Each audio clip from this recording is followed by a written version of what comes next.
আল্লাহর ওলি মুজাদ্দিদুস জামান আমিরুশ শরিয়াত আলা হযরত দাদা হুজুর পীর কেবলা রাহমাতুল্লাহ আলাইহি আমার বললেন বাবা সামনের স্টেশনে গিয়ে আমি নেমে যাব গোবরপাড়ার জমিদার বাড়ির ছেলে আমার আপনার পীর মুজাদ্দিদুস জামানকে বলছে এ ফকির সাহেব না না না তোমাকে আর একাই বগি থেকে নামাবো না আজকে যদি তোমাকে ছেড়ে দেয় আজকে যদি তোমাকে ছেড়ে দেয় তাহলে আগামী কালকে আরো একজনা এই বগিতে উঠবে এমন করে আমি পাবলিক যখন এই বগিতে উঠবে আমাদের এই কামরাটা আমাদের এই বগিটা অপবিত্র হয়ে যাবে এ ফকির সাহেব না না না না তোমাকে আর বাঁচাবো না তোমাকে গুলি করে মেরে দেব এটা আমাদের জন্য আইন এটা আমাদের জন্য আইন তোমাকে গুলি করে মেরে দেব আল্লাহর ওলি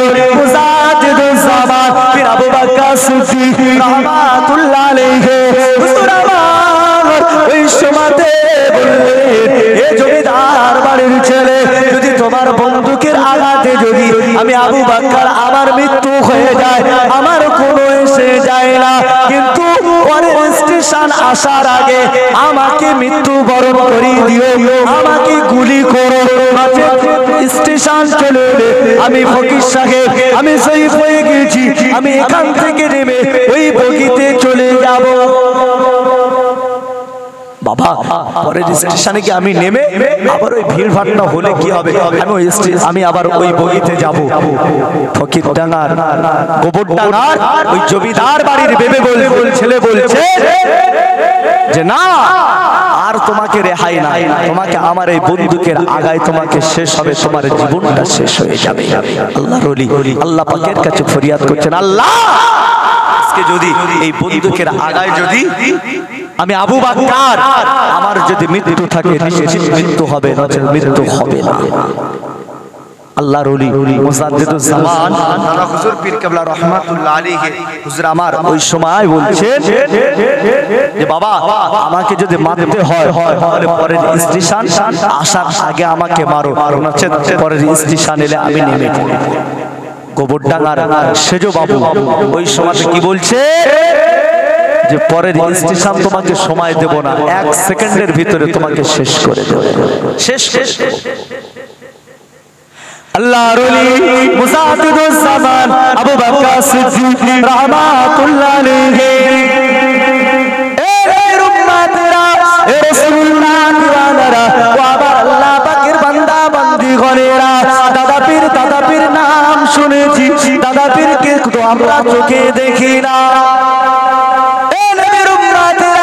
দাদা পীর কেমন ছিলেন আমার আপনার পীর মুজাদ্দিদুস জামান দাদা হুজুর পীর কেবলা রাহমাতুল্লাহ আলাইহি হুজুর আমার কেমন পীর ছিলেন হুজুর আমার কেমন আলেম ছিলেন দাদা হুজুর পীর কেবলা রাহমাতুল্লাহ আলাইহি হুজুর আমার শুধু পীর ছিলেন না হুজুর আমার শুধু পীর ছিলেন না আল্লাহর ওলি মুজাদ্দিদুস জামান আবু বকর সিদ্দিক রাহমাতুল্লাহ আলাইহি হুজুর আমার মস্ত বড় একজন আলেম ছিলেন মুজাদ্দিদুস জামান দাদা হুজুর পীর কেবলা রাহমাতুল্লাহ আলাইহি আমার ওই সময়তে গোবরডাঙ্গার সেজো বাবুকে বলছেন এ গোবরডাঙ্গার জমিদার বাড়ির ছেলে আমাকে যদি শেষ করতে হয় আমাকে যদি মারার ইচ্ছা থাকে আমাকে এখনই মেরে নাও কারণ স্টেশন আসতে চলেছে ওই সময়তে গোবরডাঙ্গার সেজো বাবু বলছেন এ ফকির সাহেব তোমাকে সময় দেব না 1 সেকেন্ডের ভিতরে তোমাকে শেষ করে দেব তোমাকে সময় লাগবে না পরের স্টেশনে তোমাকে আর নামতে হবে না রাসূলুল্লাহ দিওয়ানারা ও আমার আল্লাহ পাকের বান্দা বান্দি গণেরা আল্লাহর ওলি মুজাদ্দিদুস জামান আবু বকর সিদ্দিক রাহমাতুল্লাহ আলাইহি হুজুর আমার এই সময়তে যখন অর্ডার দিয়ে দিলেন হুকুমখানা দিয়ে দিলেন আমাকে শেষ করো আমাকে গুলি করে দাও তোমার বন্দুকের আগায় যদি আমার আল্লাহ আমাকে মৃত্যু রেখে দেয় এতে আমি আবু বকর খুশি ওই সময়তে গোবরডাঙ্গার সেজো বাবু ফকির সাহেব আমার আপনার পীরকে বলছেন মুজাদ্দিদুস জামানকে বলছেন এ ফকির সাহেব তোমাকে তো শেষ করে দেব কিন্তু শেষ করে দেওয়ার পূর্বে তোমার যদি কোনো আশা না থাকে তাহলে বলুন বলো তোমার যদি কোনো আশা থাকে তাহলে বলো। আল্লাহর ওলি মুজাদ্দিদুজ জামান দাদা হুজুর পীর কেবলা রাহমাতুল্লাহ আলাইহি হুজুর আমার বলছেন আমি আবু বকর আমার এমন কোন আশা নাই, আমার একটাই মাত্র আশা আমি আমার আল্লাহ পাকের শুকরিয়া 2 রাকাত নামাজ আদায় করব। মুখতার কায়নাত সা মুখতার কায়নাত সা দাতা কোई नहीं यानी रसूल पाक जैसा कोई नहीं यानी रसूल पाक जैसा कोई नहीं मुख्तार कायनात सा मुख्तार कायनात सा दाता कोई नहीं यानी रसूल पाक जैसा कोई नहीं यानी रसूल पाक जैसा कोई नहीं। जिस वक्त से बता देने चेहरा हुजूर का जिस वक्त से बता देने चेहरा हुजूर का हो देखते भी हो गया सैदा हुजूर का हो देखते भी हो गया सैदा हुजूर का कहने लगा कि आपसे अच्छा कोई नहीं यानी रसूल पाक जैसा कोई नहीं यानी रसूल पाक जैसा कोई नहीं। अल्लाहुम्मा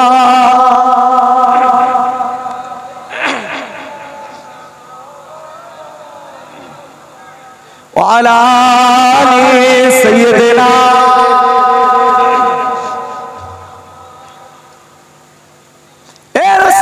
दीवानारा ও আমার আল্লাহ পাকের বান্দা বান্দি ঘরেরা এ নওজওয়ানেরা ও আমার মুরব্বিয়ারা বাজার ঘরেরা সেই নবীকে ভালোবাসতে হবে, সেই রাসূলুল্লাহকে ভালোবাসতে হবে।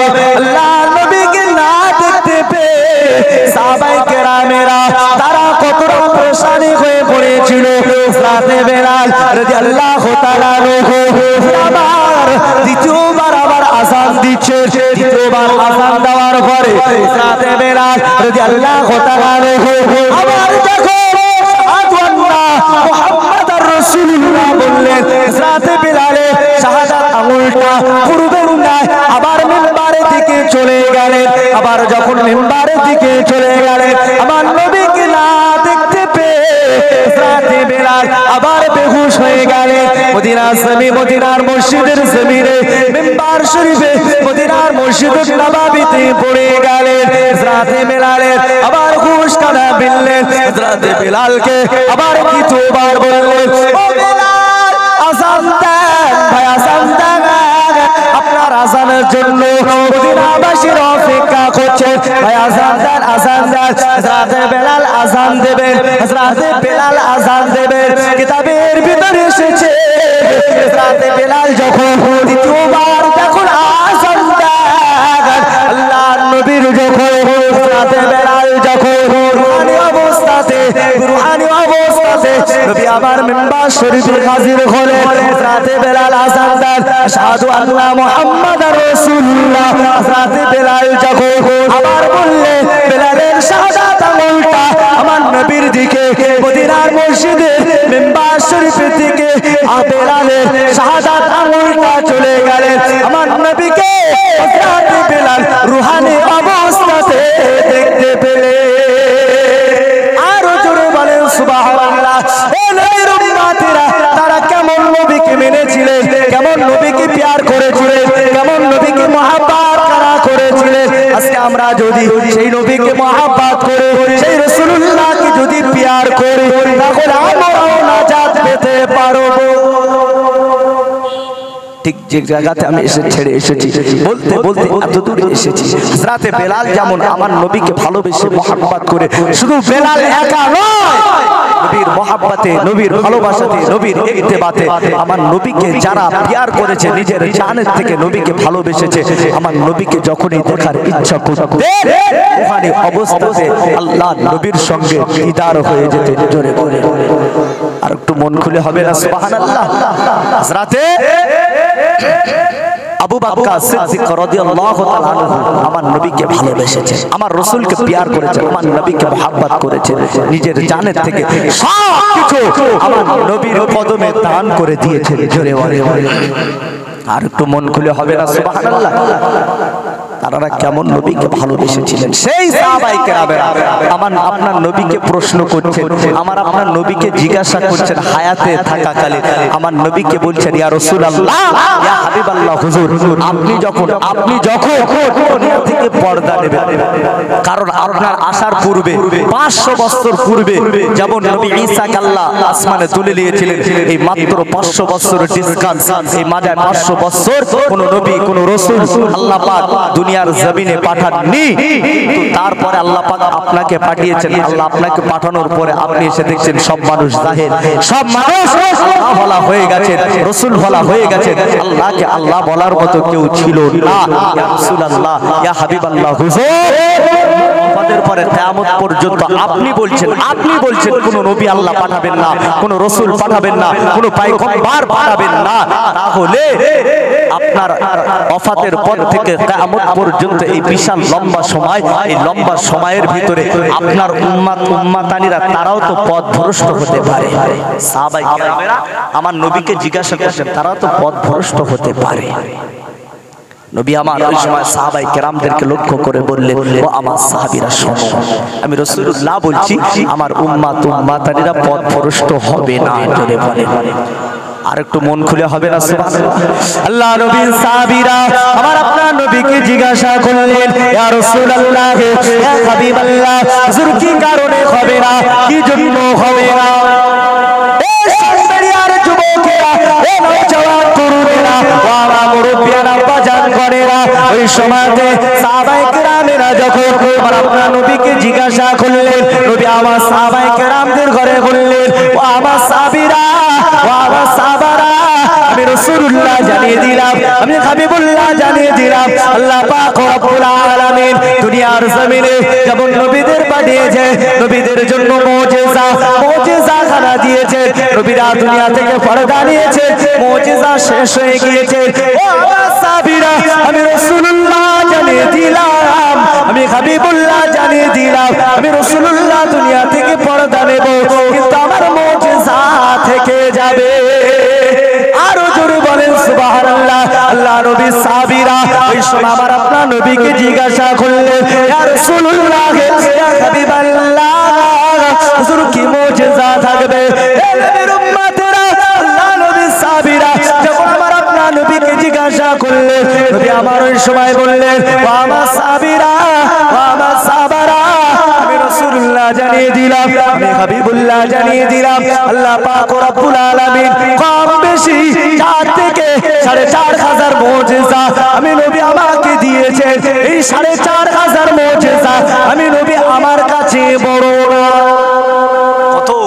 4 থেকে 4,500 মুজিজা। এই মুজিজার ভিতরে কিতাবের ভিতরে এসেছে নবীর মুজিজার ভিতরে সবথেকে বড় মুজিজা কোনটা? নবী আমার সাহাবীদের উদ্দেশ্য করে বললেন ও আমার সাহাবীরা শোনো, আমি রাসূলুল্লাহ সাল্লাল্লাহু আলাইহি ওয়াসাল্লাম জানিয়ে দিলাম আমি নবী আমার খাতিরে আল্লাহ পাক রব্বুল আলামিন আসমানের চাঁদকে দ্বিখণ্ডিত করেছেন জোরে বলে। আর একটু মন খুলে হবে না সুবহানাল্লাহ। বলুন আসমানের জমিনকে শাহাদাত আঙ্গুল দিয়ে ইশারা করার করে আল্লাহ পাক রব্বুল আলামিন নবীর খাতিরে মুস্তাফার খাতিরে চাঁদকে দ্বিখণ্ডিত করেছিলেন। এটা কি ছোট মুজিজা না যে বড়?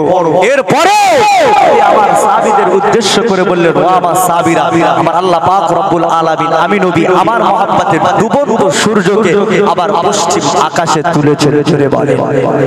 আর একটু মন খুলে হবে না নবী আবার বলছেন ও আমার সাহাবীরা, আমি আমি রাসূলুল্লাহ জানিয়ে দিলাম আমার মহব্বতে আমার খাতিরে আল্লাহ পাক রব্বুল আলামিন মরুভূমির কাকর পাথরগুলো জবানকে আমার আল্লাহ খুলে দিয়েছেন জোরে বলে এই সব মুজিজা কি ছোট না বড় বড় নবী বলছেন এরকম মুজিজা কিতাবে এসেছে 4 থেকে 4.5 মুজিজা আমার নবীর রয়েছে তারপরেও নবী আমার বলছেন এই মুজিজাগুলো আমার কাছে বড় নয় আমি নবী আমার কাছে বড় নয় সাহাবায়ে কেরামেরা জিজ্ঞাসা করলেন ইয়া রাসূলুল্লাহ ইয়া হাবিবাল্লাহ হুজুর তখন আপনার কাছে সবথেকে বড় মুজিজা আপনি একবার বলুন আল্লাহ নবী নূর নবী দয়ার নবী আমার ওই সময় বলেছিলেন ও আমার সাহাবীরা ও আমার সাহাবারা আমি রাসূলুল্লাহ জানিয়ে দিলাম আমি হাবিবুল্লাহ জানিয়ে দিলাম আমি রাসূলুল্লাহ জানিয়ে দিলাম আমার কাছে সবথেকে বড় মুজিজা হলো আল্লাহ পাক রব্বুল আলামিন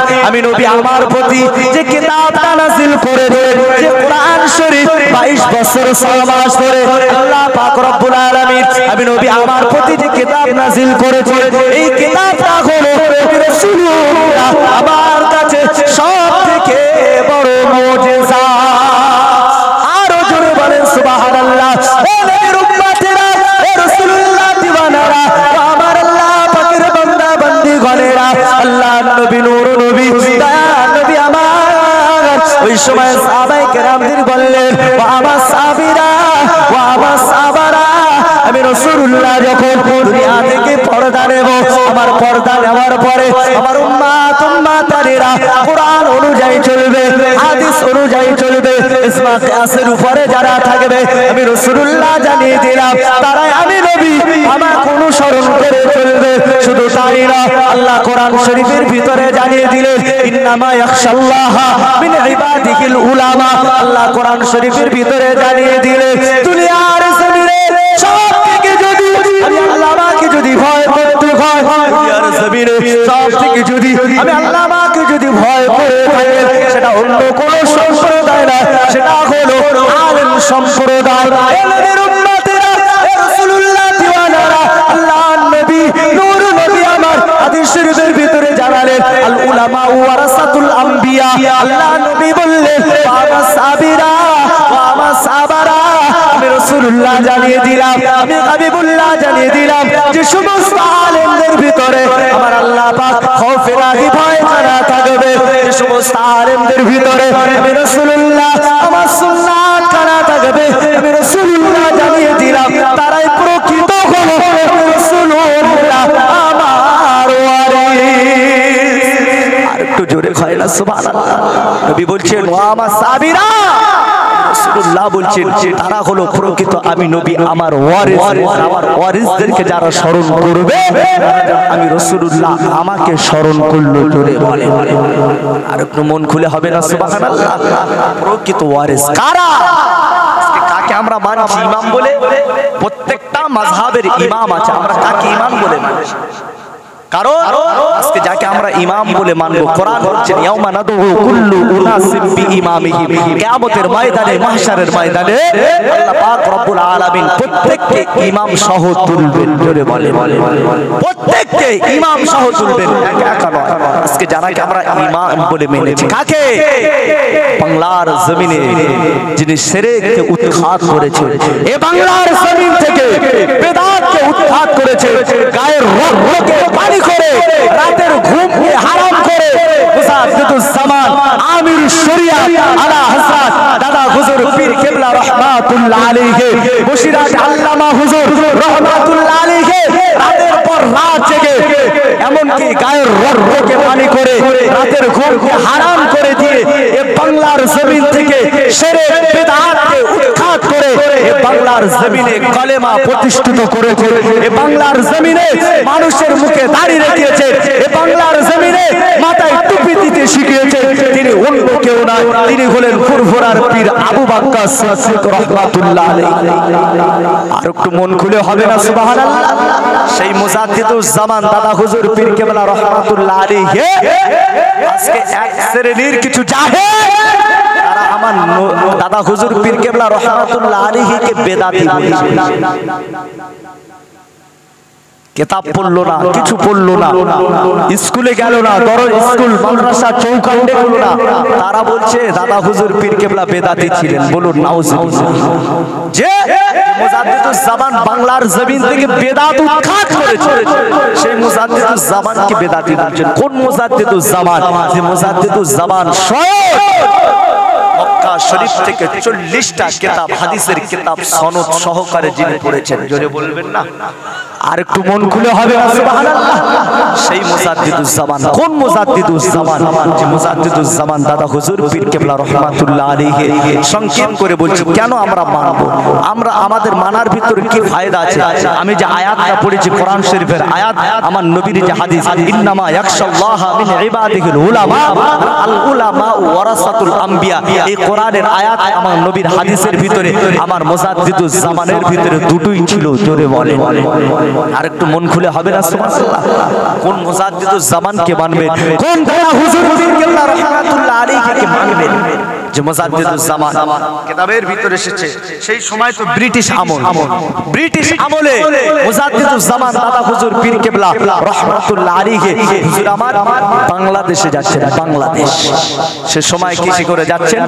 ট্রেনে করে যাবেন। ভাই মুজাদ্দিদুজ জামান যখন ট্রেনে করে বাংলাদেশে যাচ্ছেন, কিতাবের ভিতরে এসেছে দাদা হুজুর পীর কেবলা রহমাতুল্লাহ আলাইহির জীবনে আদর্শ দেখলে বোঝা যায়। গোবরডাঙ্গা নাম শুনেছেন তো? স্টেশন আছে না গোবরডাঙ্গা, ওই লাইন দিয়ে যাচ্ছে। গোবরডাঙ্গার যে স্টেশন, গোবরডাঙ্গার জমিদার ছিল, যে জমিদার ছিলেন না, ওদের বহু সম্পদ ছিল, বহু জমি জায়গা ছিল। সেই মুজাদ্দিদুজ জামান পীর কেবলা রহমাতুল্লাহ আলাইহি হুজুর আমার ওই সময়তে ওই গোবরডাঙ্গার উপর দিয়ে যাবেন। যখন ট্রেন লাইন ব্রিটিশ আমলে ট্রেন লাইন ওখান থেকে করবেন, জমিদারদের ওই জায়গার উপর দিয়ে করবেন, বহু অর্থ খরচ করে ওই পর্যন্ত এসে দাঁড়িয়ে গেলেন। ট্রেন লাইনের রাস্তাটা, ট্রেন লাইনের রাস্তা যখন দাঁড়িয়ে গেলেন, ওই রাস্তাটা ক্লিয়ার করতে গেলে ওই জমিদার বাবুদের জায়গা লাগবে, তাদের অনুমতি লাগবে। ওই জমিদার বাবুদের যখন বললেন ব্রিটিশ সরকার, তারা বলেছিল যে এখান থেকে আমরা জায়গা দিতে পারি, ট্রেন লাইন করার রাস্তা দিতে পারি, আমাদের একটা শর্ত আছে। কি শর্ত? তবে আমাদের শর্তটা হলো এখান থেকে যে ট্রেনটা যাবে, এই ট্রেনটা আমাদের জন্য একটা স্পেশাল বগি দিতে হবে। কি দিতে হবে? স্পেশাল একটা ট্রেনের বগি, একটা কামরা আমাদের দিতে হবে। যদি স্পেশাল যদি দেন তাহলে আমরা জায়গা দেব, নচেত দেবো না। ব্রিটিশ সরকার রাজি হলে যে তোমাদের জন্য স্পেশাল একটা ট্রেনের বগি দেওয়া হবে, যে বগিতে কোনো যাত্রী উঠতে পারবে না, ওটা তোমাদের জন্য স্পেশাল। এবং এটাও তারা ব্রিটিশ সরকার থেকে পারমিশন নিলেন, কেউ যদি ওই ট্রেনের বগিতে ওঠে তাকে গুলি করে হত্যা করা হবে, কোনো বিচার হবে না, কোনো বিচার হবে না। মুজাদ্দিদুজ জামান দাদা হুজুর পীর কেবলা রহমাতুল্লাহ আলাইহি হুজুর আমার বাংলাদেশে যাচ্ছেন সভা করতে, ওয়াজ করতে। ওই ট্রেনে উঠবেন, ট্রেনে যখন উঠছেন দেখছেন ট্রেনে প্রচন্ড ভিড়, প্রচন্ড ভিড়। মুজাদ্দিদুজ জামান দাদা হুজুর পীর কেবলা রহমাতুল্লাহ আলাইহি হুজুর আমার জয়ীফ হয়ে গেলেন। দেখছেন অন্য কামরায় প্রচন্ড ভিড় আছে, একটা কামরায় কোনো লোক নেই, কিছু নেই। মুজাদ্দিদুজ জামান দাদা হুজুর পীর কেবলা রহমাতুল্লাহ আলাইহি হুজুর আমার ওই বগিতে উঠে পড়লেন, ওই ট্রেনে ওই জমিদার বাবুদের ওই বগিতে উঠে পড়লেন। দেখছেন কোনো লোক নেই, ফকির সাহেব মানুষ এক কোণাতে টুক করে একটা ব্যাগ রেখে দিলেন, যে ব্যাগের ভিতরে লোটা আছে, যে ব্যাগের ভিতরে নামাজ পাটি আছে। যেমন আল্লাহ ওয়ালাদের যেমন সাজ, মুজাদ্দিদুজ জামান টুক করে এক জায়গাতে বসে আছে। আল্লাহর ওলি মুজাদ্দিদুজ জামান পীর আবু বকর সিদ্দিক রহমাতুল্লাহ আলাইহি হুজুর আমার বাংলাদেশে যাচ্ছে। এ রাসূলুল্লাহ দিওয়ানারা ও আমার আল্লাহ পাকের বান্দা বান্দি গণেরা, কোন দাদা হুজুরকে আমরা মানবো, কোন দাদা হুজুরকে আমি মানবো? মুজাদ্দিদুজ জামান দাদা হুজুর পীর কেবলা রহমাতুল্লাহ আলাইহি হুজুর আমার যখন ট্রেনটা ছেড়ে চলে এলেন, গোবরডাঙ্গাতে চলে এলেন, গোবরডাঙ্গার জমিদার বাড়ির ছেলে ওই বগিতে উঠলেন। ওই বগিতে উঠে দেখলেন একজন ফকির সাহেব, সে ওই বগিতে বসে আছে।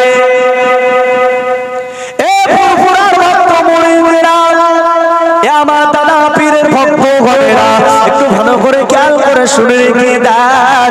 মুজাদ্দিদুজ জামান যখনই বসে আছে, গোবরডাঙ্গার জমিদার বাড়ির ছেলে ওই কামরা উঠে উঠে দেখছেন একজন ফকির সাহেব বসে আছে গোবরডাঙ্গার জমিদার বাড়ির ছেলে দাদা হুজুর পীর কিবলা রহমাতুল্লাহ আলাইহি হুজুরকে বললেন, এ ফকির সাহেব, তোমাকে কে সাহস দিয়েছে এই কামরা তোটার জন্য? কিসের জন্য তুমি উঠেছো? কি কারণে তুমি উঠেছো? আল্লাহ পাকের ওলি মুজাদ্দিদুজ জামান পীর আবু বকর সিদ্দিক রহমাতুল্লাহ আলাইহি আমার ওই সময় বলেছিলেন, বাবা আমি বুড়ো হয়ে গেছি, বাবা আমি বড় জয়ীফ হয়ে গেছি, আমি আর ঠেলাঠেলি করতে পারি না, ওই কামরাগুলো এতটা ভিড় হয়ে আছে, প্রচন্ড মানুষ আছে, আমি জয়ীফ হয়ে গিয়েছি, আমি বৃদ্ধা হয়ে গিয়েছি, আমি আর উঠতে পারি না, আমি আর উঠতে পারছি না, এই না জন্য এই কামরাতে কোনো লোক এলো না বলে আমি এই কামরাতে উঠে পড়েছি। জওয়ানেরা আমার মুরব্বিয়ানেরা ওই সময়তে গোবরডাঙ্গার ওই জমিদার বাড়ির ছেলে বলেছিল, হে ফকির সাহেব, তুমি কি লেখাপড়া জানো না? ফকির সাহেব, তুমি কি লেখাপড়া জানো না? আল্লাহর ওলি মুজাদ্দিদুজ জামান দাদা হুজুর পীর কিবলা রহমাতুল্লাহ আলাইহি আমার বলছেন, বাবা আমি উঠেছি ভিড়ের এতে, আমি একটু দেখলাম না যে এই বগিটা কাদের জন্য, আমি খেয়াল করলাম না, বাবা জয়ীফ হয়ে গেছে, বাবা বয়স হয়ে গেছে, বাবা উঠে পড়েছি, সামনের স্টেশনে গিয়ে নেমে যাব, সামনের স্টেশনে গিয়ে নেমে যাব। আল্লাহর ওলি মুজাদ্দিদুজ জামান আমিরুশ শরিয়াত আলা হযরত দাদা হুজুর পীর কিবলা রাহমাতুল্লাহ আলাইহি আমার বললেন, বাবা সামনের স্টেশনে গিয়ে আমি নেমে যাব। গোবরডাঙ্গার জমিদার বাড়ির ছেলে আমার আপনার পীর মুজাদ্দিদুজ জামানকে বলছে, এ ফকির সাহেব, না না না, তোমাকে আর একাই বগি থেকে নামাবো না, আজকে যদি তোমাকে ছেড়ে দেয়, আজকে যদি তোমাকে ছেড়ে দেয়, তাহলে আগামী কালকে আরো একজনা এই বগিতে উঠবে, এমন করে আনপাবলিক যখন এই বগিতে উঠবে, আমাদের এই কামরাটা, আমাদের এই বগিটা অপবিত্র হয়ে যাবে। এ ফকির সাহেব, না না না না, তোমাকে আর বাঁচাবো না, তোমাকে গুলি করে মেরে দেবো, এটা আমাদের জন্য আইন, এটা আমাদের জন্য আইন, তোমাকে গুলি করে মেরে দেব। আল্লাহর ওলি মুজাদ্দিদুজ জামান পীর আবু বকর সিদ্দিক রহমাতুল্লাহ আলাইহি হুজুর আমার ওই সময়তে বললেন, এ জমিদার বাড়ির ছেলে, যদি তোমার বন্দুকের আঘাতে যদি আমি আবু বকর আমার মৃত্যু হয়ে যায়, আমার কোনো এসে যায় না, কিন্তু পরের স্টেশন আসার আগে আমাকে মৃত্যুবরণ করিয়ে দিও, আমাকে গুলি করো, স্টেশন চলে এলে আমি ফকির সাহেব, আমি জয়ীফ হয়ে গেছি, আমি এখান থেকে নেমে ওই বগিতে চলে যাব। বাবা পরের স্টেশনে কি আমি নেমে আবার ওই ভিড় ভাট্টা হলে কি হবে, আমি আবার ওই বগিতে যাব। ফকিরডাঙ্গার গোবরডাঙ্গার ওই জমিদার বাড়ির বেবে ছেলে বলছে যে, না আর তোমাকে রেহাই নাই, তোমাকে আমার এই বন্দুকের আগায় তোমাকে শেষ হবে, তোমার জীবনটা শেষ হয়ে যাবে। আল্লাহর ওলি আল্লাহ পাকের কাছে ফরিয়াদ করছেন, আল্লাহ আজকে যদি এই বন্দুকের আগায় যদি আমি আবু বকর, আমার যদি মৃত্যু থাকে মৃত্যু হবে, মৃত্যু হবে না। আল্লাহর ওলি মুজাদ্দিদুজ জামান দাদা হুজুর পীর কিবলা রহমাতুল্লাহ আলাইহি হুজুর আমার ওই সময় বলছেন যে, বাবা আমাকে যদি মারতে হয় তাহলে পরের স্টেশন আসার আগে আমাকে মারো, কারণ হচ্ছে পরের স্টেশন এলে আমি নেমে যাব। গোবরডাঙ্গার সেজো বাবু ওই সময়তে কি বলছে যে, পরের স্টেশন তোমাকে সময় দেব না, 1 সেকেন্ডের ভিতরে তোমাকে শেষ করে দেব, শেষ শেষ। আল্লাহর ওলি মুজাদ্দিদুজ জামান আবু বকর সিদ্দিক রহমাতুল্লাহ আলাইহি এ উম্মতরা, এ রাসূলুল্লাহ দিওয়ানারা, ও আবার আল্লাহ পাকের বান্দা বান্দি গণেরা, দাদা পীর নাম শুনেছি, দাদা পীরকে তো আমরা চোখে দেখি না।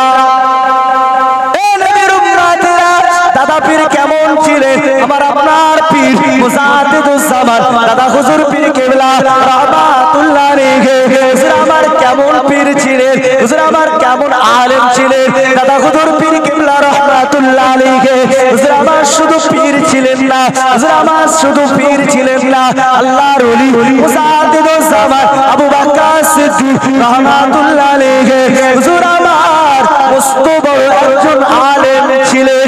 মুজাদ্দিদুজ জামান দাদা হুজুর পীর কিবলা রহমাতুল্লাহ আলাইহি হুজুর আমার ওই সমাজে গোবরডাঙ্গার সেজু বাবুকে বলছেন, এ গোবরডাঙ্গার জমিদার বাড়ির ছেলে, আমাকে যদি শেষ করতে হয়, আমাকে যদি মারার ইচ্ছা থাকে, আমাকে এখনই মেরে দাও, কারণ স্টেশন আসতে চলেছে।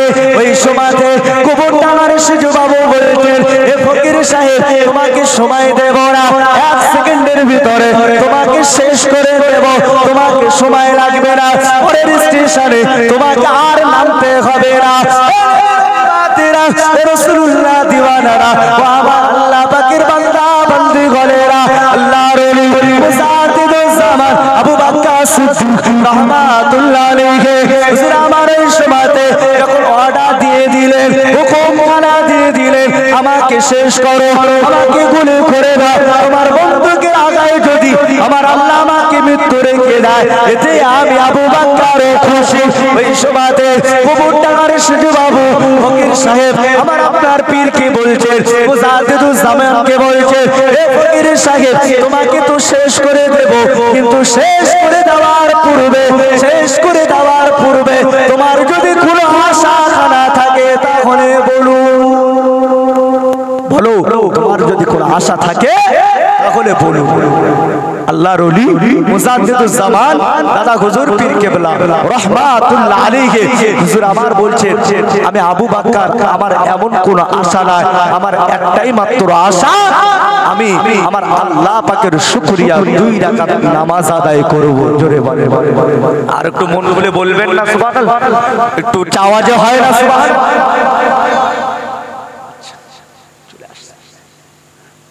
মুজাদ্দিদুজ জামান দাদা হুজুর পীর কিবলা রহমাতুল্লাহ আলাইহি ওই সময় বলছেন, আল্লাহর ওলি 2 রাকাত নামাজ আদায় করে আমার আল্লাহর কাছে ফরিয়াদ করে খাচ্ছেন, আল্লাহ আমাকে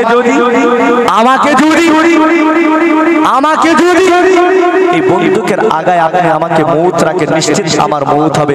আমি মুজাদ্দিদুজ জামান ইসলাম প্রচার কলেমার প্রচার করতে যাচ্ছি, আল্লাহ আমার মৌত যেতে হয় মৌত হবে। গোবরডাঙ্গার সেজে বাবুকে বললেন, মুজাদ্দিদুজ জামান দাদা হুজুর পীর কিবলা রহমাতুল্লাহ আলাইহি বলছেন, এই জমিদার বাড়ির ছেলে, এবারে আমাকে তুমি গুলি করো, এবারে আমাকে তুমি গুলি করো। গোবরডাঙ্গার সেজে বাবু আল্লাহর ওলি মুজাদ্দিদুজ জামান পীর আবু বকর সিদ্দিক রহমাতুল্লাহ আলাইহি হুজুরকে মারবে, রাইফেলটা নিয়ে আল্লাহর ওলির সিনার দিকে ধরলেন, বুকের দিকে ধরে রাইফেলটা টানছেন, রাইফেলটা যখন টানছেন রাইফেলের গুলি ফায়ার হয় না। জোরে বলে আর একটু জোরে হবে না। এই বড়পুরার ভক্ত মুরিদেরা, মুজাদ্দিদুজ জামান আমির শরিয়াত আলা হযরত দাদা হুজুর পীর কিবলা রহমাতুল্লাহ আলাইহি হুজুর আমার ওই সময় জমিদার বাড়ির ছেলেকে বলছে, এ জমিদার বাড়ির ছেলে, আমাকে ভয় দেখানোর জন্য কি তুমি রাইফেল নিয়ে এসো, আমাকে ভয় দেখানোর জন্য কি তুমি রাইফেল নিয়ে এসেছো। দাঁড়িয়ে যান সকলে।